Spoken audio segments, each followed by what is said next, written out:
बिस्मिल्लाहिर्रहमानिर्रहीम। ये हमारा 19th लेक्चर है वेव्स एंड ऑसिलेशंस का।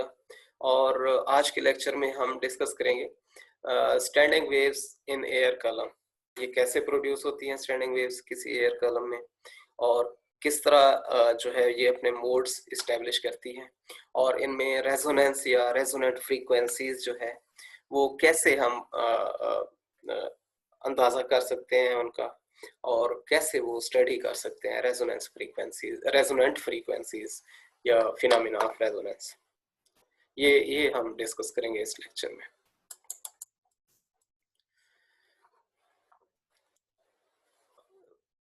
इससे पहले कि हम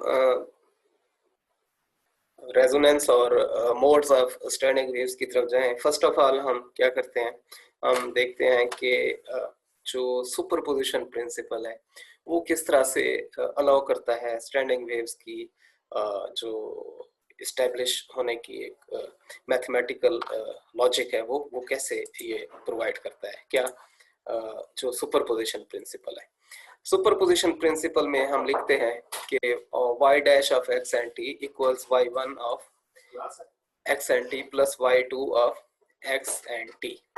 अब ये जो y1 stands for wave function of wave 1 and y2 stands for wave function of wave 2। इसको आप वेव फंक्शन को कह सकते हैं, ये एम्पलीट्यूड है, ये भी एम्पलीट्यूड है क्योंकि वो भी तो वेव को रिप्रेजेंट कर रहा होता है। और ये क्या है, ये एम्पलीट्यूड हो जाएगा किसका, रिजल्टेंट वेव का। अब अगर इस तरह से हम सुपरपोजिशन प्रिंसिपल के तहत दो वेव फंक्शंस को, जो इंडिविजुअल वेव फंक्शंस हैं, उनको ऐड करके हम रिजल्टेंट वेव का फंक्शन कैलकुलेट कर रहे हैं, तो इसको अलजेब्रिक एडिशन कह सकते हैं हम। और अलजेब्रिक सम हम जब इंडिविजुअल वेव्स के वेव फंक्शंस का लेते हैं तो हमें रिजल्टेंट वेव का वेव फंक्शन मिलता है। अब दो कंडीशंस होती हैं। एक में क्या होता है कि दोनों जो इंडिविजुअल वेव्स हैं वो एक ही डायरेक्शन में, एक ही मीडियम में पास ऑन हो रही हैं, तो फिर क्या होगा, वो जैसे ही इन फेज आएंगी तो वो कंस्ट्रक्टिव इंटरफेरेंस करेंगी और नतीजे के तौर पे आपको एक रिजल्टेंट वेव जो मिलेगी वो एक ट्रैवलिंग वेव होगी और वो साइनोसाइडल वेव होगी। लेकिन जब ये दोनों वेव्स अपोजिट होंगे, एक दूसरे के अपोजिट डायरेक्शन में प्रोपगेट कर रही होंगी और वो एक ही मीडियम में होंगी, जैसे कि कोई एक स्ट्रेच स्ट्रिंग की बात कर रहे हैं यहाँ पे, तो फिर क्या होगा, फिर भी जैसे ही ये इन फेज आएगी, इन फेज का मतलब क्रेस्ट पे क्रेस्ट और ट्रफ पे ट्रफ फॉल करेगा, तो फिर क्या होगा, फिर भी यहाँ पे सुपरपोजिशन होगी, इंटरफेरेंस होगी और एम्पलीट्यूड में हमें इंक्रीज मिलेगा, इस वेव के एम्पलीट्यूड में, रिजल्टेंट वेव के एम्पलीट्यूड में इंक्रीज मिलेगा। लेकिन ये जो वेव है, ये जो रिजल्टेंट वेव बन रही होगी, ये ट्रैवलिंग वेव नहीं होगी। साइनोसाइडल तो होगी लेकिन ये ट्रैवलिंग नहीं होगी। तो ये कौन सी वेव होगी फिर, ये स्टैंडिंग वेव होगी, इसको हम स्टेशनरी वेव कहेंगे।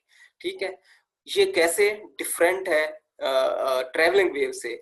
जब हमने ट्रैवलिंग वेव का ये सम कैलकुलेट किया था ना, तो उसमें यहाँ पे जो है वो हमने कहा था कि ओमेगा टी दोनों में एक जैसा था।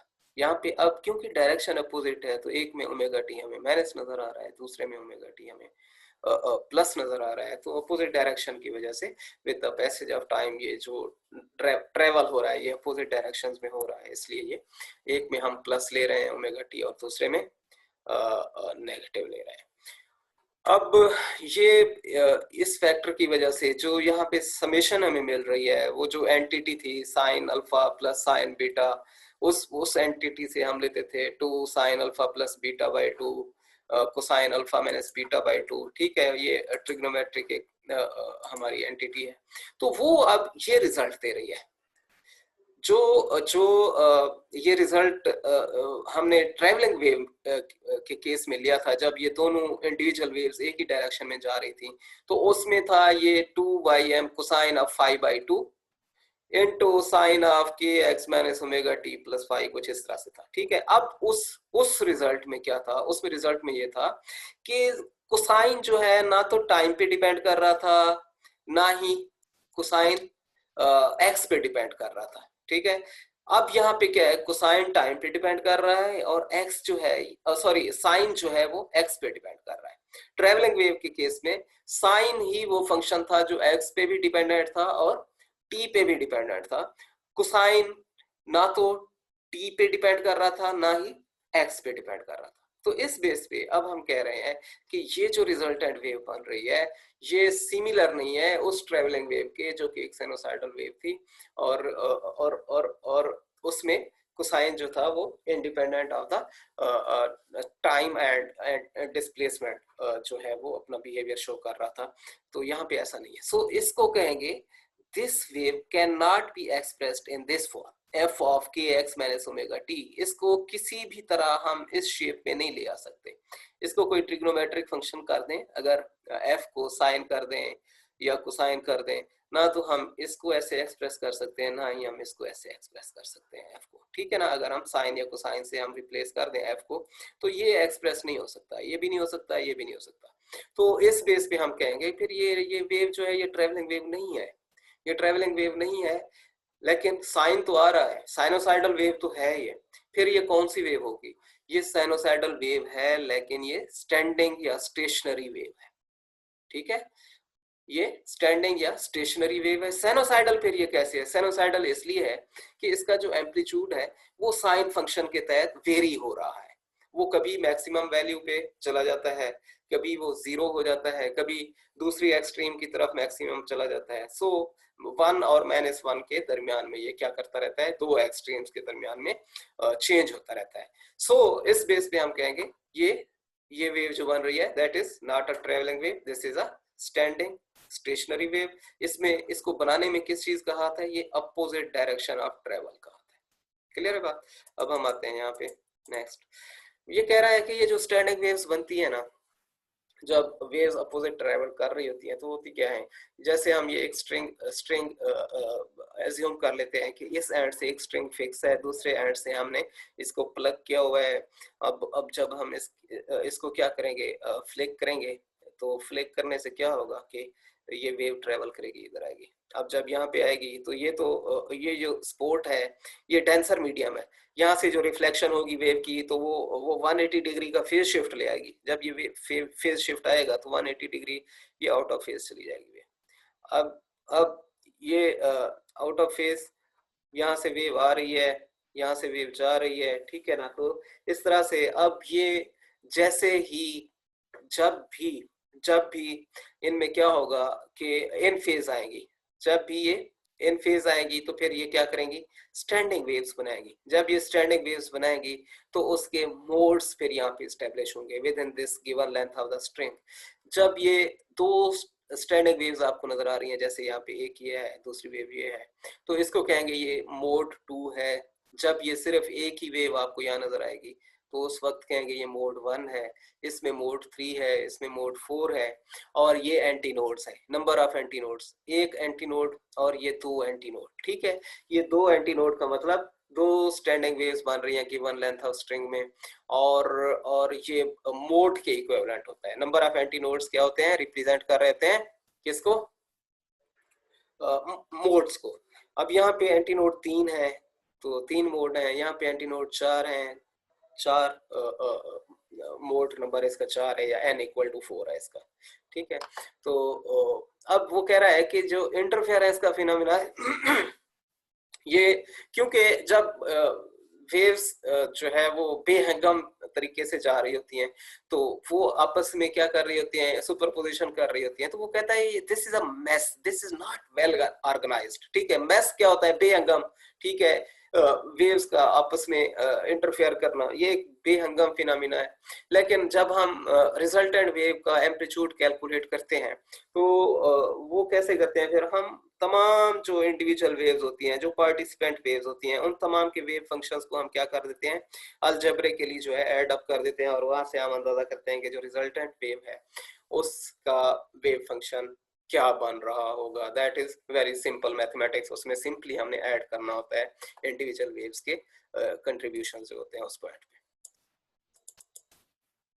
अब ये एक स्टैंडिंग वेव है जिसमें हमने देखा कि ये लेंथ एल है स्ट्रिंग की, और इसमें एक ही एंटी नोड जो है वो एस्टेब्लिश हो रहा है। जब एक एंटी नोड बन रहा है तो हम कहेंगे कि अगर इसको वेव फॉर्म दें इसको, तो ये क्रेस्ट तो मौजूद है, वेव का ट्रफ मौजूद नहीं है, ट्रफ यहाँ कहीं आगे होगा।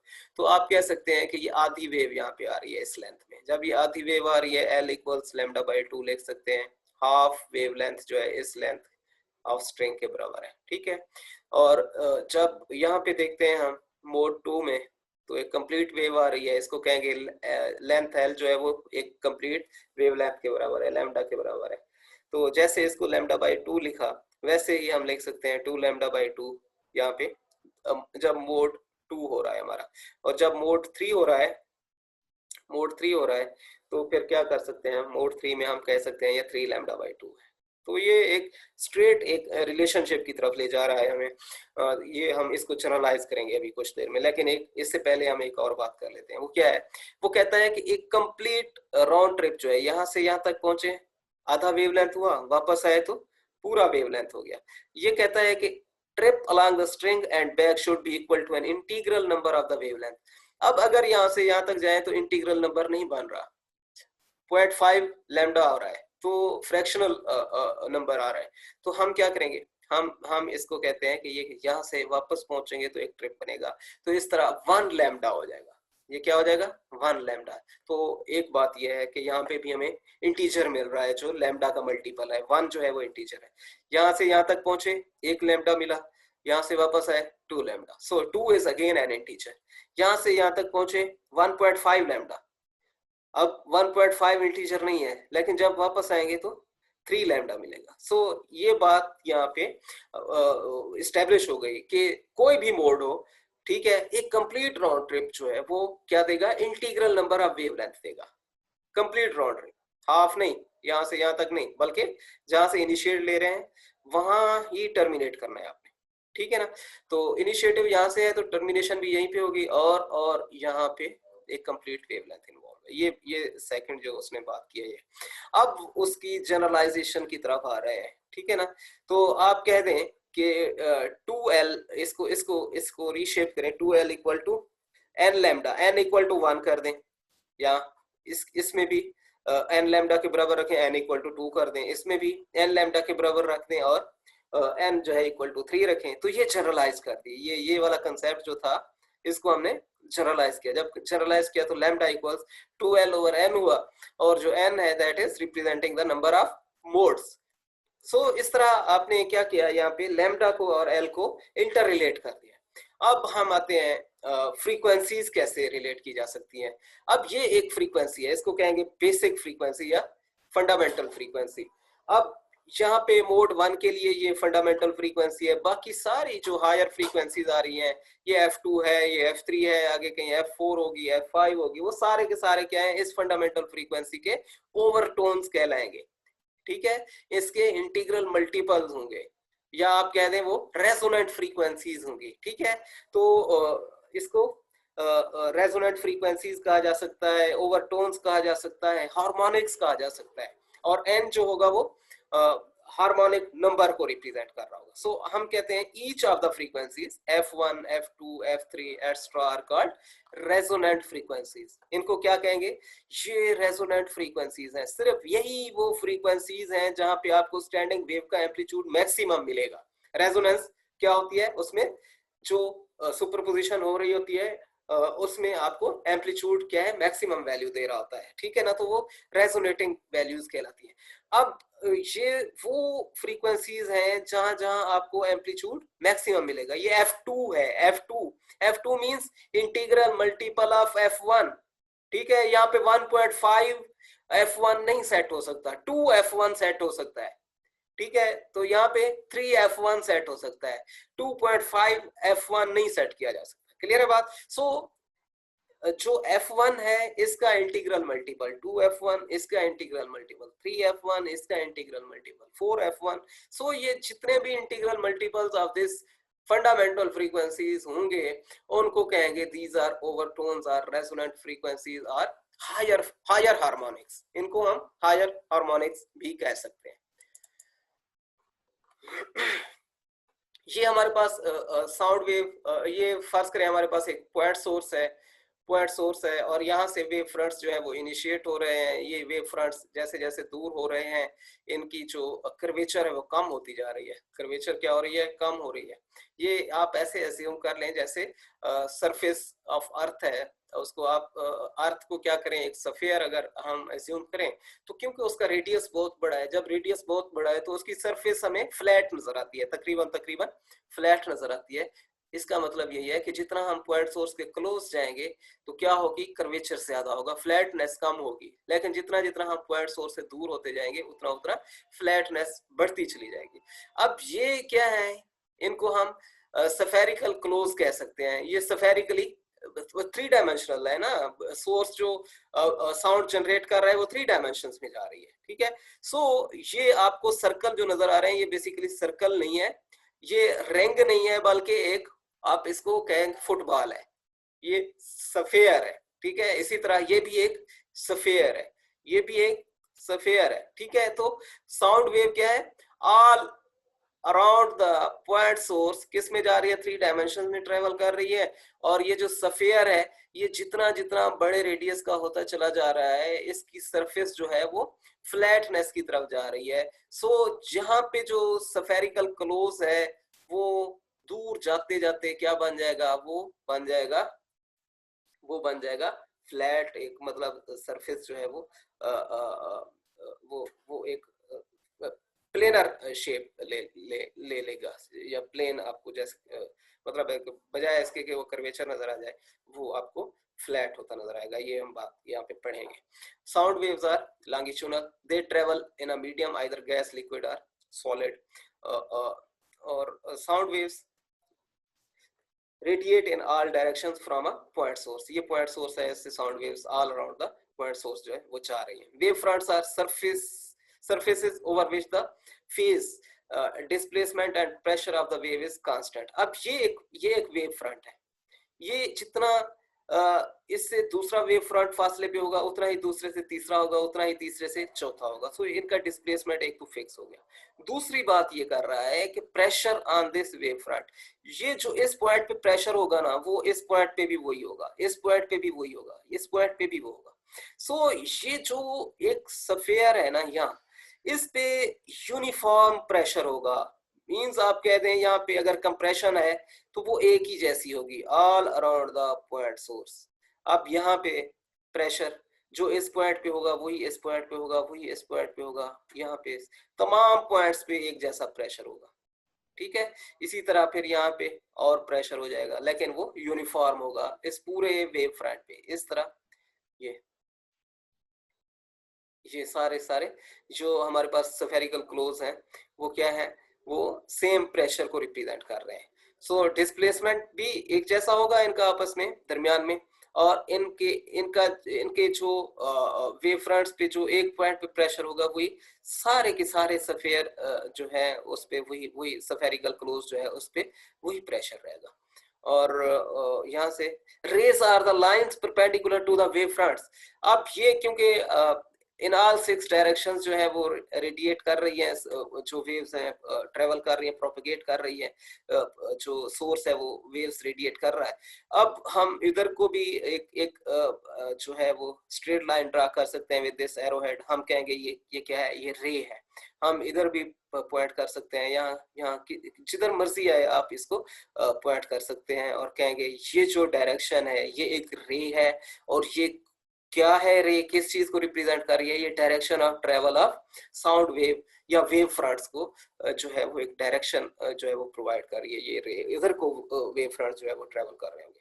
अब कोई फिक्स तो नहीं कर सकता कि इस एक्सिस पे ये वेव फ्रंट जा रहा होगा, दूसरे पे उतनी साउंड नहीं ट्रेवल कर रही होगी। तो ये हम ऑल राउंड सिक्स डायरेक्शंस जो हैं वो जिधर भी हम चाहें ये इस तरह के रेस हम कंस्ट्रक्ट कर सकते हैं।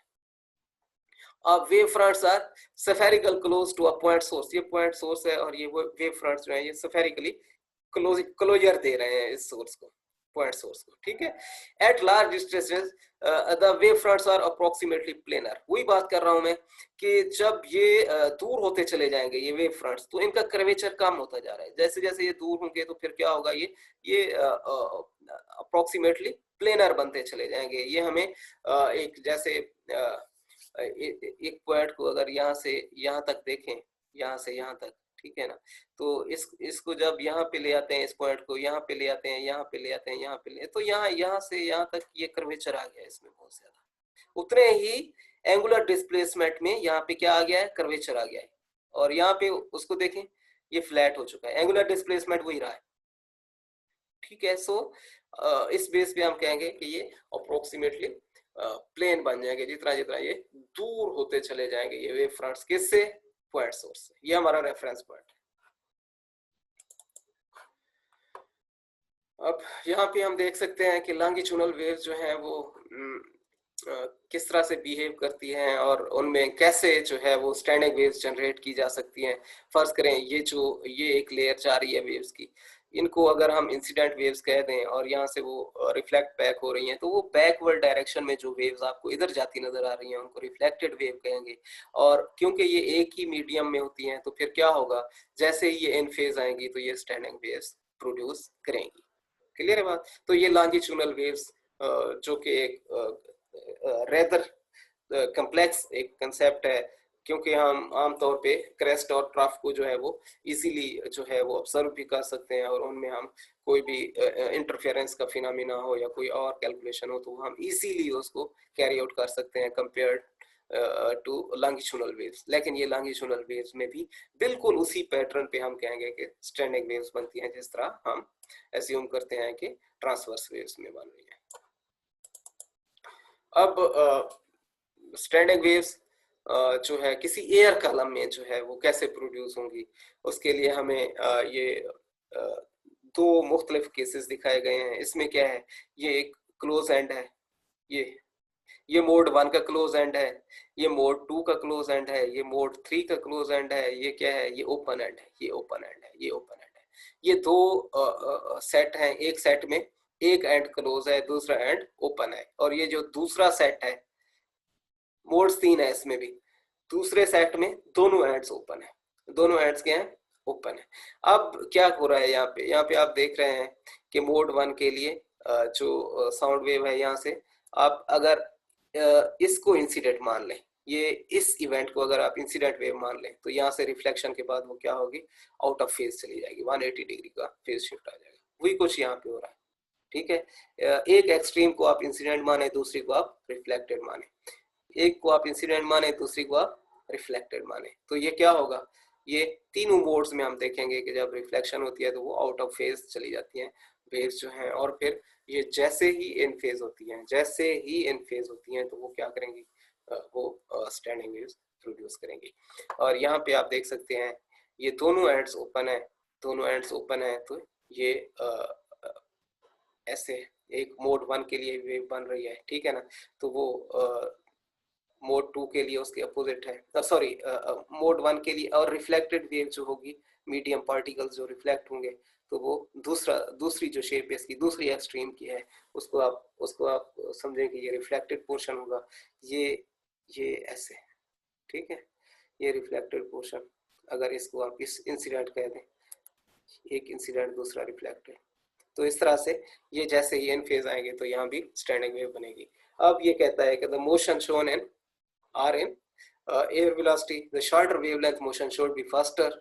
जिनकी ज़ाहिर है वेवलेंथ जिनकी कम होती है तो वो अल्टीमेटली ज़्यादा इनर्जेटिक होती हैं और वो ज़्यादा तेज़ी से मूव करती हैं। One of these is a pipe that is closed on one and and the other is open on both ends. इसमें हम देख रहे हैं कि ये जो केस है, ये जो सेट है, इसमें दोनों एंड्स ओपन रखे गए हैं एयर कॉलम के या ट्यूब के, जिसमें हम वेव्स स्टडी करने जा रहे हैं। इसमें क्या है, इसमें एक एंड जो है वो ओपन है, दूसरा एंड जो है वो क्लोज है। अब जब क्लोज और ओपन की बात करेंगे, क्लोज में क्या होगा, क्लोज में ये होगा कि यहाँ पे आपको ये जो है मोड 1 का केस है, इसमें आपको एक्सट्रीम्स पे एंटी नोड्स नजर आएंगे, एंटी नोड्स। और यहाँ पे ओपन में क्या हो रहा है, एक्सट्रीम्स पे आपको नोड्स नजर आएंगे, ठीक है। इसी तरह यहाँ पे मोड 2 के लिए क्या होगा, अगेन एंटी नोड्स रहेंगे, एक्सट्रीम्स पे, एक extreme x equal to L है, एक एक्सट्रीम x इक्वल टू 0 है। यहाँ भी x equal to 0, x equal to L. ठीक है, तो ये मोड 3, इसमें भी आपको दोनों दोनों एंड्स पे जो है एंटी नोड्स नजर आ रहे हैं, यहाँ पे दोनों एंड्स पे नोड्स नजर आ रहे हैं। तो ये क्लोज क्लोज का केस है और ये ओपन ओपन का केस है। ठीक है, तो इस तरह से आप कह सकते हैं, अगर यहाँ पे फ्रीक्वेंसी f1 है, यहाँ पे फ्रीक्वेंसी f1 है और इसको मार्क कर देते हैं ये f1 है। ठीक है, तो यहाँ पे प्रेशर मैक्सिमम होगा, यहाँ पे प्रेशर आपको मिनिमम नजर आ रहा है। ठीक है, और प्रेशर एंड्स पे यहाँ पे ज्यादा होगा क्लोज क्लोज के केस में। ठीक है, इधर क्या होगा, इधर प्रेशर एटमॉस्फेरिक लेवल होगा, यहाँ पे मिनिमम प्रेशर होगा, यहाँ पे भी आपको अगेन इस तरह जैसे हमने देखा था यहाँ पे मैक्सिमम प्रेशर नजर आ रहा है। तो ये आप वेल अंडरस्टैंड कर सकते हैं on the basis of our previous discussions. इसको F1 कह देते हैं, ये 2F1 हो जाएगा, ये 3F1 हो जाएगा। और अब हम देखते हैं कि अगर एक एंड ओपन है दूसरा क्लोज्ड है तो फिर क्या होगा, वो या तो इस तरह होगा या फिर इस तरह होगा। ठीक है, इसको कहते हैं अगर ये एंड ओपन है, x इक्वल टू 0 वाला ओपन है तो फिर इस तरह की शेप बनेगी, और अगर x इक्वल टू एल वाला ओपन है तो ये शेप बनेगी। क्लियर है बात? तो ये आप कह दें कि इसमें मोड 1 जो है इस तरह से नजर आएगा, मोड 2 जो है इस तरह से नजर आएगा, और मोड 3 जो है वो इस तरह से नजर आएगा। ठीक है, और अगर ये इसको कह दें ये फ्रीक्वेंसी f1 है ये, तो ये 3f1 हो जाएगी, odd multiple of this f1। Higher tones जो हैं इसकी वो सिर्फ और सिर्फ 8 मल्टीपल्स को अकोमोडेट करेंगे, क्योंकि इनमें यूनिफॉर्मिटी नहीं है दोनों एंड्स पे। अगर यूनिफॉर्मिटी होती, ये अगर ओपन है तो ये भी अगर ओपन होता, या ये क्लोज है तो ये भी क्लोज होता, तो फिर क्या होता, फिर तमाम जो इंटीग्रल मल्टीपल्स हैं वो यहाँ पे एग्जिस्ट करते हैं। लेकिन यहाँ पे स्टडीज ये कहती हैं कि ये इसमें सिर्फ और सिर्फ 8 जो मल्टीपल्स हैं वो एग्जिस्ट कर सकते हैं, इवन मल्टीपल्स एग्जिस्ट नहीं कर सकते। इवन मल्टीपल्स इवन उस वक्त भी एग्जिस्ट कर सकते हैं जब दोनों एंड्स क्लोज हो। ये अगर क्लोज है तो ये भी अगर क्लोज हो, तो फिर यहाँ पे 2F1 आपको नजर आ सकता था, 3F1 नजर आ सकता था, 4F1 नजर आ सकता था, 5F1 नजर आ सकता था। लेकिन यहाँ पे अब सिलेक्टिव सिर्फ और सिर्फ 8 मल्टीपल्स जो है वो आ सकते हैं। This is due to non uniformity या बाउंड्री कंडीशंस जो है वो मुख्तलिफ हो रही है। किसमें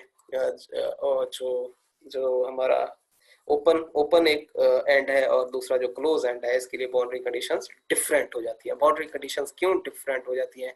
क्योंकि जो क्लोज एंड है वो लार्ज प्रेशर जो है वो पोजेस कर रहा होता है, लेकिन वो कोई मोशन अलाउ नहीं कर रहा होता मीडियम पार्टिकल्स की।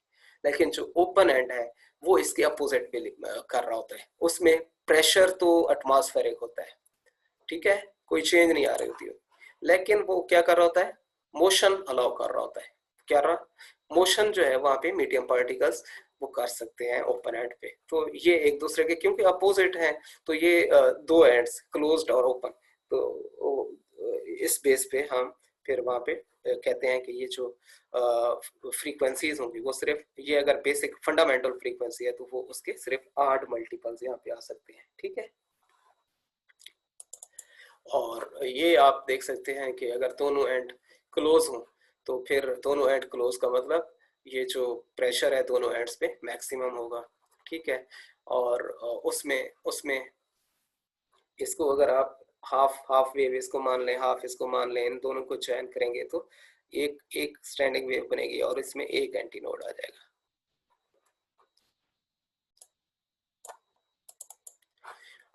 अब आप यहाँ पे देख सकते हैं कि ये दोनों एंड्स क्लोज का केस है। दोनों एंड्स अगर क्लोज हों तो हम इसको जनरलाइज करते हैं, यहाँ पे मोड 1 के लिए, ये मोड 2 के लिए, ये मोड 3 के लिए, ये मोड 4 के लिए। ठीक है ना, तो मोड 1 में क्या होगा, मोड 1 में इस तरह की एक स्टैंडिंग वेव बन रही होगी। मोड 2 में क्या हो रहा है कि हाफ वेव ये है, एक कंप्लीट ये है और ये हाफ है, तो इसमें 2 स्टैंडिंग वेव्स बन रही हैं। और यहाँ पे क्या हो रहा है, ये एक वेव, 2 वेव, और ये हाफ ये है, हाफ ये है, तो ये 3 वेव्स बन रही हैं, स्टैंडिंग वेव्स जो हैं। तो आप कहते हैं n इक्वल टू 3 है, n इक्वल टू 4 होगा इसके लिए। और इसको जब जनरलाइज करते हैं या इसको लैम्डा इक्वल टू l लिख सकते हैं, क्योंकि एक l में हाफ वेव आ रही है ये n इक्वल टू 1 के लिए। तो जब लैम्डा 1 की बात करेंगे वो 2l के बराबर हो जाएगा। तो 2l को हम 2l/1 लिख सकते हैं और यहाँ पे 2l/2 लिख सकते हैं इसको, यहाँ पे 2l/3 लिख सकते हैं, ये 2l/4 लिख सकते हैं। तो ये मोड का आप कह दें कि 2l और मोड में एक रिलेशनशिप है जो कि एक रेशो का रिलेशनशिप है। वो रेशो जो है वो क्या देती है, वो वेवलेंथ देती है। ठीक है, तो वो लैम्डा हम इस तरह से कैलकुलेट कर सकते हैं। और अगर हम इसको जनरलाइज करते हैं तो लैम्डा 2l/n बन जाता है, और n जो है नंबर ऑफ मोड्स है। और इसको इस चीज को हम फ्रीक्वेंसी कैलकुलेट करने के लिए अगर हम यूज करें तो क्योंकि फ्रीक्वेंसी v/लैम्डा के बराबर होती है और इसमें हम प्लेस करते हैं लैम्डा की वैल्यू, तो हो जाएगा f will equal to nv/2l और n equal to 1 2 3 लिख सकते हैं। और इस तरह से फ्रीक्वेंसी हम ले आएंगे। तो ये फ्रीक्वेंसी n इक्वल टू 1 के लिए जो होगी फंडामेंटल फ्रीक्वेंसी होगी, और आगे जो भी n इक्वल टू 2 3 4 5 6 वो सारे ओवरटोन्स कहलाएंगे, इसकी रेजोनेंट फ्रीक्वेंसीज या हायर फ्रीक्वेंसीज, हायर हार्मोनिक्स, कोई भी नाम दे दें इसको, वो कहलाएंगे। और ये वो केस है जिसमें आप कह दें कि दोनों एंड्स जो हैं वो ओपन है। जब दोनों एंड्स ओपन है तो फ्रीक्वेंसी की जो जनरलाइजेशन है वो हो जाएगी nv/2l, क्योंकि लैम्डा अगेन 2l/n के बराबर ही रहेगा। तो वो वैल्यू यहाँ पे प्लेस करेंगे, f will become equal to nv/2l। अगेन f जो है वो, अगर ये फंडामेंटल है तो ये जो है ये उसकी ओवरटोन होगी, ये ओवरटोन होगी, ये उसकी हार्मोनिक, हायर हार्मोनिक। ठीक है, इस तरह से आप रेजोनेंट फ्रीक्वेंसीज है ये बेसिकली, ये सारी की सारी f2 जो है 2f1 के बराबर है, f3 जो है वो 3f1 के बराबर है। इसी तरह प्रीवियस पेज पे भी आप ये असम्पशन लगा सकते हैं। सो ये रेजोनेंट फ्रीक्वेंसीज हम यहाँ से कैलकुलेट कर सकते हैं। और ये कौन सा केस है, ये वो केस है जिसमें जो है हम कह सकते हैं कि एक एंड ओपन है एयर कॉलम का या एयर ट्यूब का, और दूसरा जो है वो क्लोज है। तो इसमें जब ये क्लोज है तो हम देख रहे हैं कि ये 1/4 जो है आ रही है, 1/4 वेव जो है एल में समा रही है। ये एल लेंथ है अगर पाइप की या एयर कॉलम की, तो इसमें कितनी वेव आ रही है, 1/4 लैम्डा। ठीक है, एक वेवलेंथ का 4th पार्ट आ रहा है। तो उस बेस पे हम कहेंगे लैम्डा जो होगा वो 4l के बराबर होगा। और यहाँ पे हम देख रहे हैं कि 3/4 लैम्डा आ रही है इसमें, 3/4 लैम्डा वेव आ रही है इसमें। चौथा हिस्सा मिसिंग है, वेव का 4th पार्ट जो है वो मिसिंग है, इसमें अकोमोडेट नहीं हो सकता है, वो नहीं होता नजर आ रहा है। तो उस बेस पे हम कहेंगे लैम्डा 3 जो है वो 4l/3 है। और ये जब ये n इक्वल टू 5 रखेंगे तो ये हम ये देख रहे हैं यहाँ से यहाँ तक एक कंप्लीट वेव है। और अगर ये एक लैम्डा है यहाँ से यहाँ तक, तो आगे यहाँ से यहाँ तक जो है वो वेवलेंथ का 4th पार्ट आ रहा है। 4th पार्ट ये ऐसे है जैसे यहाँ से यहाँ तक की वेव है। ठीक है, तो ये 4th पार्ट आ रहा है उसका, तो ये ऐड करेंगे लैम्डा में तो वो 5/4 लैम्डा बन जाएगा। और लैम्डा जब कैलकुलेट करेंगे तो वो हो जाएगा in terms of l 4l/5। इसी तरह ये इसको जब हम जनरलाइज करेंगे तो ये जनरलाइज ऐसे होता है 4l/n, 4l/1, 4l/3, 4l/5, 4l/7। तो जनरलाइज करने से 4l/n हुआ, और n जो है that can be equal to 1 3 5 7 9 11। तो इस तरह से हमने लैम्डा और l को आपस में रिलेट कर दिया है। और इस बेस पे जब हम f इक्वल टू v/लैम्डा में ये लैम्डा की वैल्यू प्लेस करेंगे तो n v/4l बन जाएगा। और n जो है सिर्फ और सिर्फ ऑड नंबर जो है वो हो सकता है, और ऑड नंबर जो 1 है वो फंडामेंटल फ्रीक्वेंसी को रिप्रेजेंट करेगा, और 3 5 7 9 ये सारे के सारे ओवरटोन्स या रेजोनेंट फ्रीक्वेंसीज को रिप्रेजेंट कर रहे होंगे in the special case in which the air column is closed at one end and open at the other. That's all. Thank you.